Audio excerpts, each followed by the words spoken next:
एक बूढ़े आदमी की भावुक कर देने वाली कहानी। एक बूढ़ा आदमी अदालत में आया ताकि वह अपने बेटे की शिकायत दर्ज करवा सके। जज साहब ने उस बूढ़े आदमी से पूछा कि आपको अपने बेटे से क्या शिकायत है। तब बूढ़े पिता ने कहा कि मैं अपने बेटे से उसकी क्षमता के अनुसार महीने का खर्च मांगना चाहता हूँ। तो जज साहब ने कहा कि यह तो आपका अधिकार है, इसमें तो आपको किसी सुनवाई की जरूरत नहीं है। आपके बेटे को वैसे ही आपको हर महीने खर्च देना चाहिए। पिता ने कहा, साहब मैं तो बहुत धनवान हूँ, मेरे पास तो पैसों की कोई कमी नहीं है, मगर फिर भी मैं हर महीने अपने बेटे से खर्च लेना चाहता हूँ, फिर चाहे वो थोड़ा ही क्यों ना हो। जज साहब चौंक गए और पिता से कहने लगे, अगर आप इतने धनवान हो तो आपको अपने बेटे से पैसे लेने की क्या जरूरत है। तब पिता ने अपने बेटे का नाम और पता देते हुए जज साहब से कहा कि आप मेरे बेटे को यहाँ बुलाएंगे तो आपको सब पता चल जाएगा। बेटा अदालत में आया तो जज साहब ने उससे कहा कि आपके पिताजी आपसे हर महीने का खर्च चाहते हैं, फिर चाहे वह थोड़ा ही क्यों ना हो।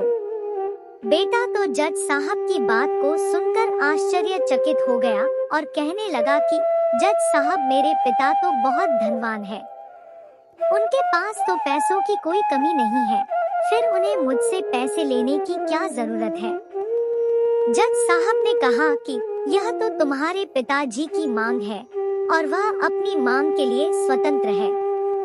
तब बूढ़े पिता ने जज साहब से कहा कि जज साहब आप मेरे बेटे को कहिए वह हर महीने मुझे सिर्फ 100 रुपए दे, मगर शर्त यह है कि वह मुझे अपने हाथों से पैसे दे और वह पैसे देने में बिल्कुल भी देर ना करे।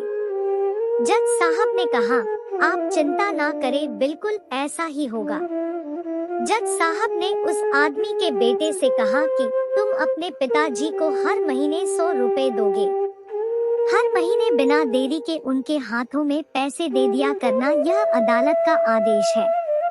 मुकदमे के बाद जज साहब उस बूढ़े आदमी को अपने पास बुलाते हैं। जज साहब ने बूढ़े आदमी से पूछा कि अगर आपको बुरा ना लगे तो मैं आपसे एक बात पूछना चाहता हूँ, आपने अपने बेटे के खिलाफ यह मुकदमा क्यों दर्ज किया, जबकि आप तो बहुत धनवान हैं। आपने तो अपने बेटे से बहुत ही छोटी रकम की मांग की है। तब उस बूढ़े आदमी ने रोते हुए कहा कि जज साहब मैं अपने बेटे को देखने के लिए तरस गया था। वह अपने कामों में इतना मगन रहता है कि एक जमाना बीत गया था उसे देखे हुए और पता नहीं कितना समय बीत गया कि मैंने अपने बेटे से बात नहीं की, ना ही सामने बैठकर और ना ही फोन पर। मुझे अपने बेटे से बहुत प्यार है, इसलिए मैंने उस पर यह मुकदमा किया ताकि महीने में एक बार ही सही कम से कम वो मेरे सामने तो आएगा, मैं उसको देखकर ही खुश हो लिया करूँगा। उस बूढ़े पिता की बात को सुनकर जज साहब की आंखों में भी आंसू आ गए। जज साहब ने कहा कि अगर ऐसी बात थी तो आप मुझे पहले बताते तो मैं आपके बेटे को आपका ख्याल ना रखने के जुर्म में उसे सजा दिलवा देता। बूढ़े पिता ने जज साहब की तरफ धीमे से मुस्कुराते हुए देखकर कहा, यदि आप मेरे बेटे को सजा देते तो यह मेरे लिए बहुत दुख की बात होती, क्योंकि मैं सच में अपने बेटे से बहुत प्यार करता हूँ और मैं यह बिल्कुल नहीं चाहूँगा कि उसे मेरी वजह से उसे कोई सजा मिले या कोई परेशानी हो।